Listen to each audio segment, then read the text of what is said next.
ቀዳማይ ቆሮንቶስ ምዕራፍ 11 ከምቲ ኣነ ንክርስቶስ ዝመስሎ ዘለኹ ንስኻትኩም እውን ንዓይ ምሰሉ ብኹሉ ስለ እትዝክሩንን ካባይ ዝተቐበልኩምዎ ትምህርቲ እውን ኣጽኒዕኹም ስለ ዝሓዝኩምዎን እንእደኩም ኣለኹም።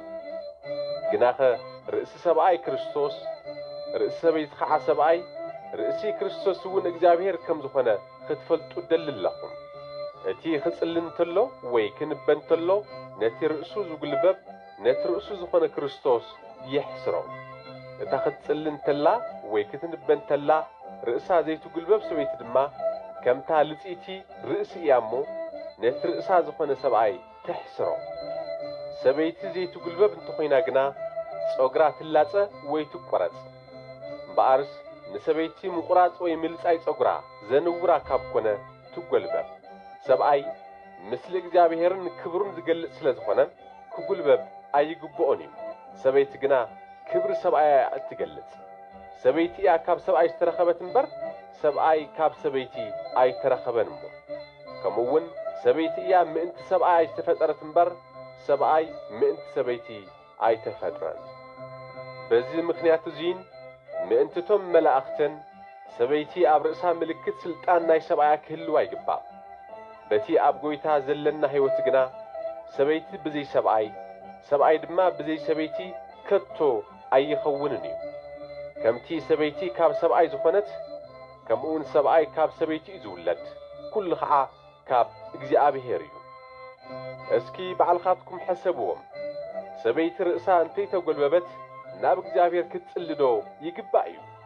ወይ ከዓ ሰብኣይ ጸጉሩ እንተንውሐ ነውሪ ምዃኑስ እቲ ተፈጥሮ በዓል ዶ ኣየምህረኩምን እዩ። ሰበይቲ ጸጉራ እንተነውሐት ግና ክንዲ መጐልበቢ ጸጉሪ ተዋሂብዋ እዩ እሞ ንዓኣ ኽብረታ እዩ። ዝኾነ ሰብ ብዛዕባ እዚ ነገር እዚ ዝጠራጠር እንተልዩ የስተውዕል። ንሕናን እተን ናይ እግዚአብሔር ኣብያተ ክርስቲያንን ካብዙይ ዝተፈለየ ልማድ የብልና። ክትእከቡ እንተለኹም እትገብርዎ ክንዲ ንጽቡቕ ንሕማቕ ስለ ዝኾነ በዚ ዝህበኩም ዘለኹ ትእዛዝ ኣይንእደኩምን እየ። ቅድሚ ኹሉ ከም ቤተ ክርስቲያን ክትእከቡ እንተለኹም ኣብ ማእኸልኩም ምፍላይ ከም ዘሎ ሰሚዕ ኣለኹም። ካብቲ ዝሰማዕኽዎ እውን ገሊኡ ኣኣምኖ እየ።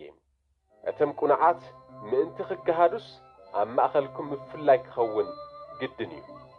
እቲ ብሓደ ምእካብኩም መኣዲ ጐይታ ንምብላዕ ኣይኮነን።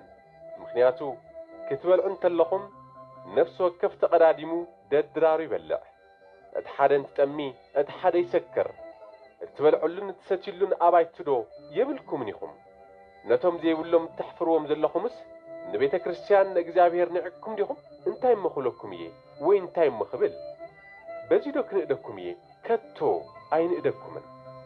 እቲ ንዓኻትኩም ዘመሓላልፈልኩም ነቲ ካብ ጐይታ ኢየሱስ ተቐበልክዎ እዩ።